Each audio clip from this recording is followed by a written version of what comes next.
Goeiemôre vriende en baie welkom by ons oordenkings op hierdie woensdagoggend.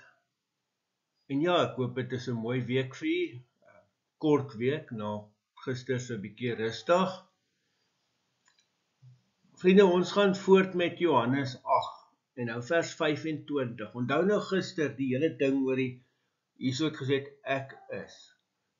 En ons het verduidelik dat dit beteken dat hy God is. En nou in vers 25 hoor ons, hulle het toe vir hom gevra, wie is u? Jesus het hulle geantwoord, wat het ek van die begin af vir julle gesê? Vriende, u hoor die absolute eintlik verbasing of verstomming in Jesus se woorde van, hoe vra julle dit nou? Ek sê dit dan nog die hele tyd vir julle. Ek het nou net vir julle verduidelik. Maar daar's niemand so doof soos hulle wat nie wil hoor nie. En niemand so blind soos hulle wat nie wil sien nie.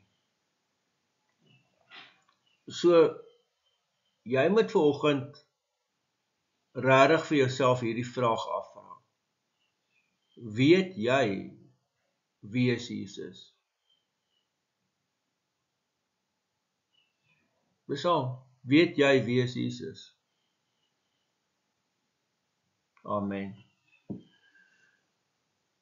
Here, baie dankie dat u Uself aan ons openbaar het toe u seun gestuur het.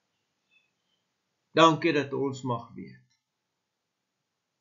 Amen. Vriende, mag jy 'n baie mooi en 'n baie geseënde dag hê. Totsiens.